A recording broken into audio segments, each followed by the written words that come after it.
Hello and welcome to Real Watchers Movie Club. My name is Garrett. And I'm Kevin. And we are your hosts. Movie Club is a show where we pick a movie and discuss it every week, just like a book club. On today's show, we are covering the romantic drama Chungking Express. Our thoughts and more coming up on Movie Club.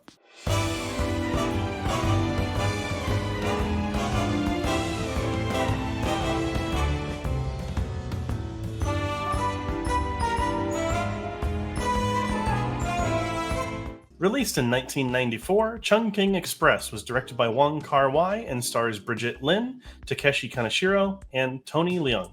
Sorry if there's any mispronunciation of those names. Two melancholic Hong Kong policemen fall in love, one with a mysterious female underworld figure, the other with a beautiful and ethereal waitress at a late-night restaurant he frequents. It has a 4.3 out of 5 on Letterboxd and is ranked 155 on its top 250. Before we dive into our thoughts, though, we do want to issue a spoiler warning for the film. We're going to talk about everything that happens over the course of this movie, and we do not want to ruin it for you if you have not seen it before. And if you have any interest in watching it, you should probably watch it first and then come back here. It's okay. Yep. We won't be upset if you leave. But stay tuned to the end of the show to find out what movie we're covering next week, because it's an oldie. Alrighty, Kevin, so Chungking Express is the movie this week, and this was my pick.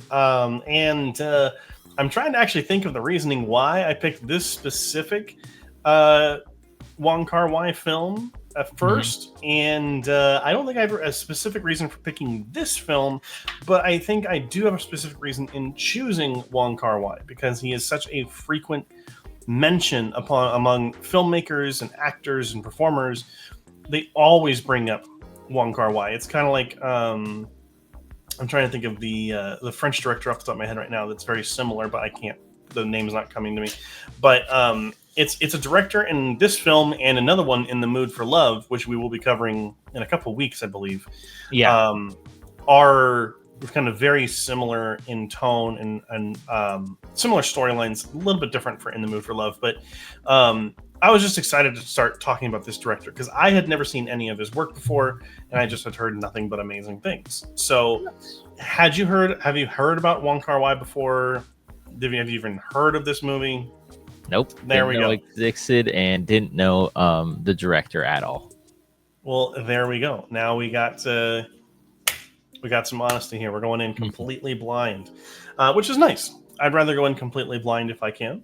But let's go ahead and talk about this movie, because I do want to address kind of one thing first, because I think this is one of those movies, and I think from what we had talked yesterday about this, I think we're kind of in the same boat here, which is that we can respect the film and maybe even like the film, but wouldn't say that we loved it.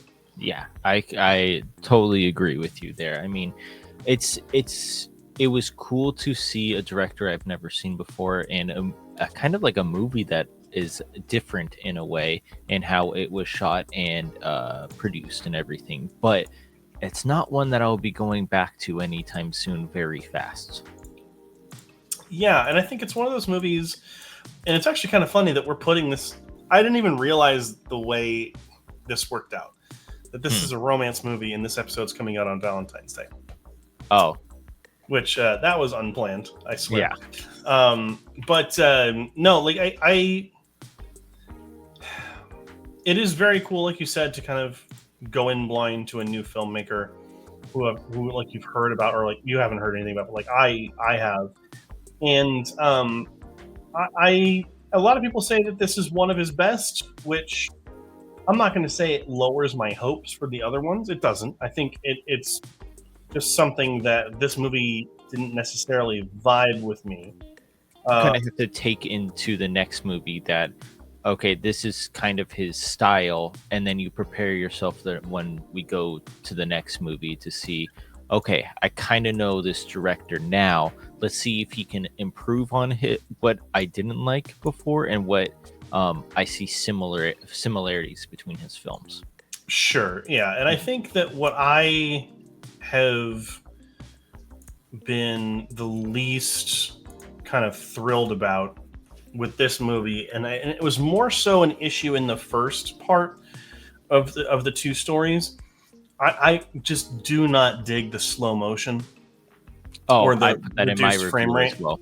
Yeah, I Yeah, I understand why it's there. Cinematography wise, it is meant to convey confusion and like it is a busy, bustling street or whatever. Like, I get it, but and it but makes sense. the thing was, it didn't show busy and bustling. It mainly was focused behind one character's back. So Yeah, it was just all a blur to me. It didn't feel busy, because you can make a movie feel busy by um, speeding up a place and having everybody walk real fast for you, and then go yeah. to a different frame with them in there. But this one just felt, it, it felt l- it felt like, hey, this is really cool and really in. We should try to do this and like put it into this movie, because it doesn't. Mhm. For me, it doesn't. It's not necessary to be in this movie. Yeah, it's there are better ways of doing it. I And think you could have done it through volume, like it could have been like all the noises in a cacophony around you, or uh-huh.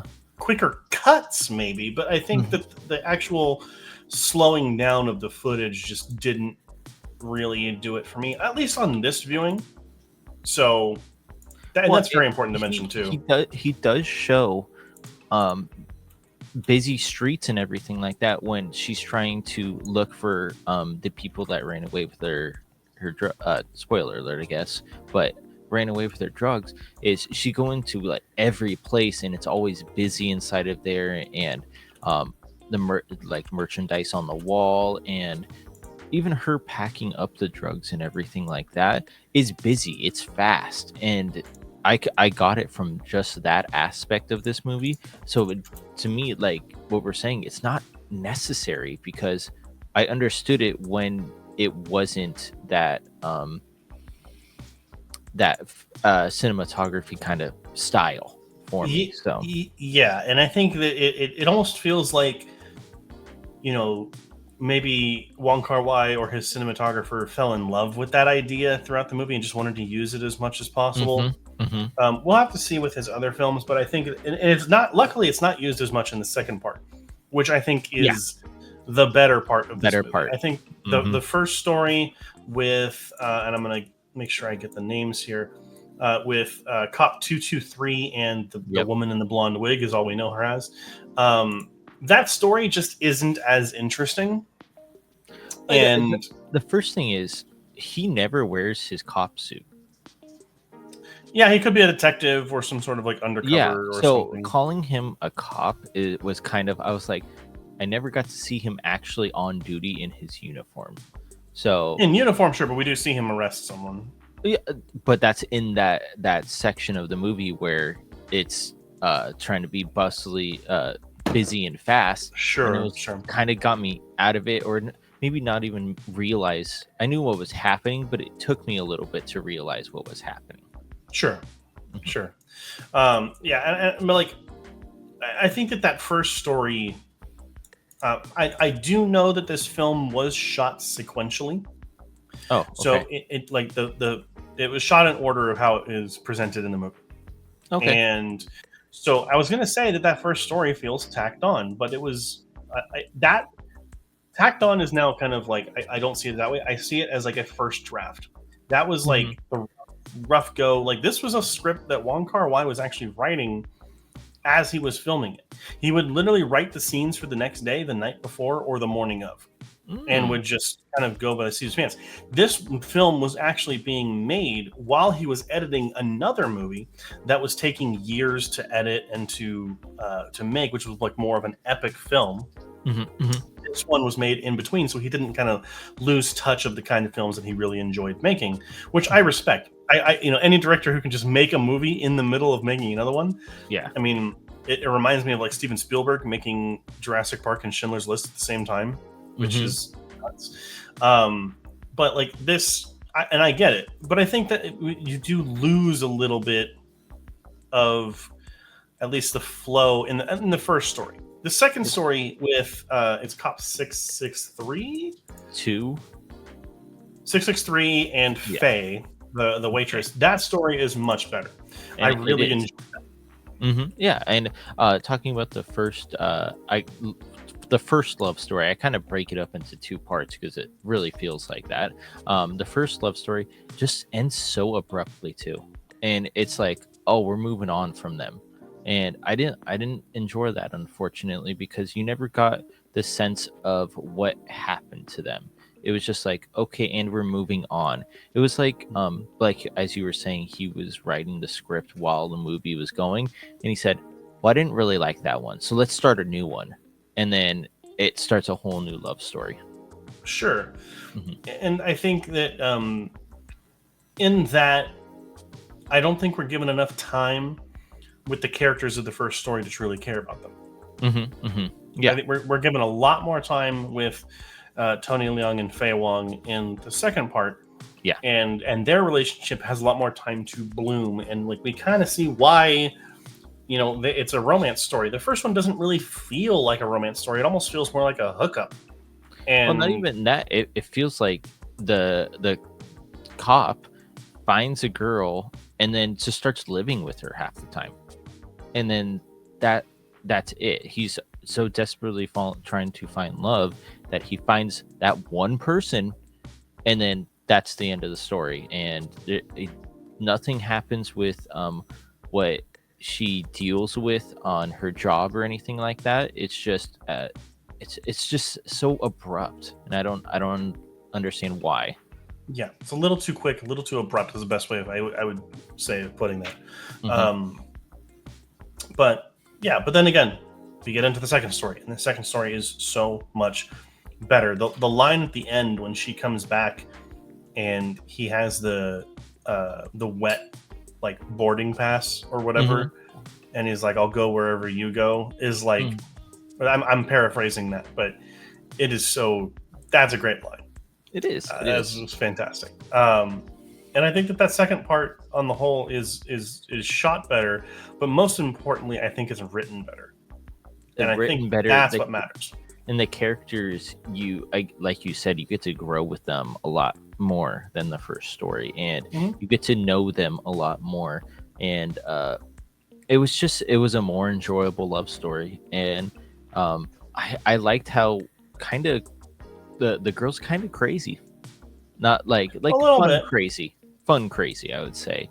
And then you get to see their ups and downs in the second love story, but in the first story there was no downs, I guess, in except when he's trying to find a love companion. But it's just um again, we prefer the second one because it gives it more time for us to enjoy it.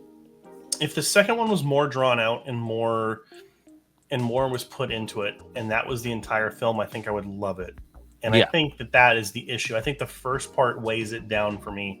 Hmm. Um, and I want to be very clear that this is on first watch. I feel like there's a lot of people out there who are going to crucify us for Hmm. not liking the first part of this movie and not seeing the deeper meaning. I can see some of the deeper meaning in there, holding on to things that have already moved on because it's more comfortable to hold on to them, Hmm. and like there's an issue of like, or not an issue, there's a matter of hope, right? You're hoping that the best may is yet to come, and trying something new when he's going out with the where he's doing his things with the blonde haired woman, which I Hmm. never felt like she ever gave anything to him. It was just No. kind of like she was just along for the ride or whatever. But um I can see that on a potential rewatch, and I do want to rewatch this movie 100% because I feel like there are some things that I'm missing, and I think that it might be one of the things that we kind of miss out with these videos is that we only really get the chance to watch it the once Hmm. and then talk about it. I think, especially with a movie like this or with like Persona, maybe it's something we should think about watching twice Yeah. and kind of seeing how we feel both times. Hmm. Or like, and I've also looked up other videos. Like I sent you a video on Tarantino. Tarantino thinks this is one of his favorite movies of all time, Yeah. and he does his little video. It was on a DVD release or a Blu-ray release, Hmm. and so I had sent that over to you to kind of give us some background. Yeah. And even then, it was kind of like, okay, cool, yeah, I can see why you like it, but I don't know, I don't really see how I could love it. Yeah. And I think that was the biggest thing holding me back on this one. Exactly. And and that's what's holding me back as well, is it's a good story, but like you said, that first part is just so it I don't want to say it drags on, but and I don't want to say it's deemed unnecessary, but it was just I didn't get anything from that first story. The second story got a lot more involved in it than the first one, um, and I again, like you said, I wish maybe it was just the second love story that we get throughout the entire movie. Yeah, and I think that there's also a lot of ways you could look at this movie as also kind of like a vibe movie. You Hmm. know, like it's not about digging into the story or deeper meaning. I mean, there is that element to it, but like it also could just be listening to the music and seeing what the character's doing. Which, by the way, there's a love scene with Cop 663 and his girlfriend at the beginning of the story, Hmm. and the fact that they are that sweaty in that room, I'm not going there, man. I can barely deal with like sweat on my armpits right now. Like that was horrible. I get it. It's also supposed to be steamy and you know it's kind of a cute little visual. He's landing the planes on her back or whatever. But like Yeah, it is a vibe. And I yeah, think that this feels a little bit more experimental. I have not seen any other films by Wong Kar-wai, yeah. so I can't say if this is the norm or if this is something that's kind of out of the blue. Hmm. I cannot wait to watch In the Mood for Love, which is one of the other movies that's considered his best, which we'll be covering. Hmm. But also stories like Fallen Angels, which are kind of similar films. And in terms of like story, it's a lot of love and you know people coming together that shouldn't be or whatever, Hmm. and which is a good.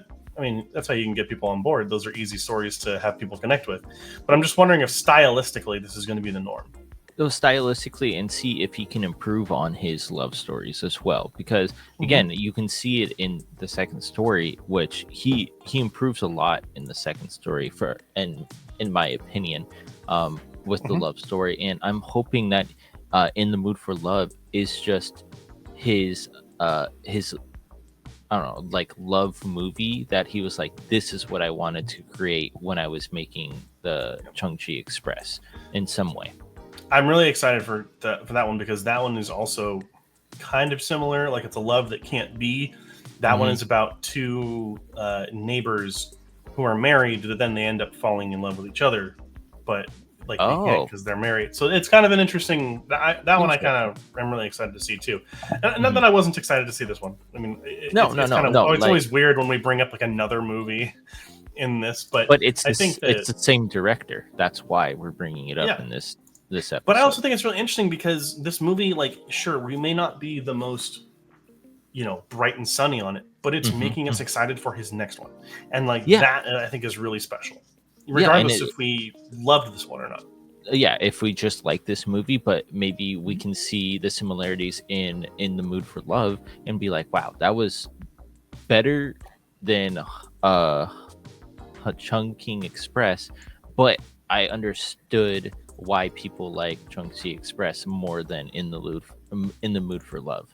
And I Sure. like doing that, like that kind of I don't want to say like what would the word be, um like the light bulb went off and be like, ah, okay, I get what he's trying to go for now, kind of situation. Yeah.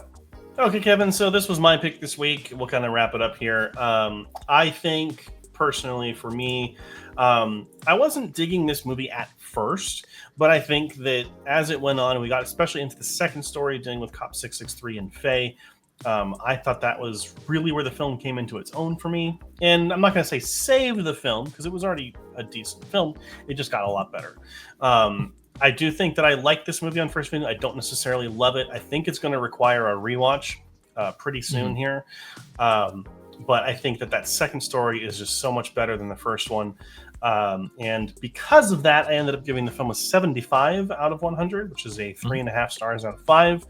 I think it has room to grow on subsequent rewatches. It'll probably be one that I think it's in the Criterion collection, so it Yeah. might go into my shelf at some point. But um, I do want to rewatch this and see maybe if it'll have a different effect on me. And who knows, maybe maybe it'll have a different effect on me if I were to enter a relationship down the road, or just get out of one, or whatever. And it's always kind of fascinating idea to me to think about that. So Yeah. but yeah, 75 out of 100 for me. Nice. Yeah. So my final thoughts as well is, it was it was good in some ways, but it was different in other ways. And the difference was the camera work and the slow motion. I did not dig at all, unfortunately. But like you said, the first love story, if I watch it again and see something that I didn't realize the first time, I will understand it. But the first time watch, didn't really dig it, unfortunately. But the second love story. Yeah. um, it was fantastic. I wish we had a little bit more time with them instead of the first couple, but I understand what was going on, and I can't wait to actually see In the Mood for Love to see if he can follow up this work. Yeah, Oh, and I gave it a 70 out of 100. Totally forgot to say my score. So that's 3.5 stars out of 5. Gotcha. Well, 70 out of 100 is Kevin's score for that. And that is going to be it for this video. So the question now falls to you. What do you think of Chungking Express? Maybe let us know in the comments what you think. Maybe let us know that we didn't get it at all, or maybe you just really didn't like this movie. I don't know. But just remember to be respectful of one another in the comment section, because you don't know who you could end up falling in love with. Next week, we'll be covering, this is so awesome, we'll be covering the silent film classic Sherlock Jr., which is our first Buster Keaton movie that we'll be covering on Movie Club. So super excited for that. Make sure to watch it before next week so you're not spoiled. And that's it. So we have our video series, Movie Club, that goes live every single Friday at 4 a.m. Pacific Standard Time. And of course, our live stream every Wednesday at 7 p.m. Pacific Standard Time. Thank you so much for watching. And until next time, make sure to keep those eyes on the screen.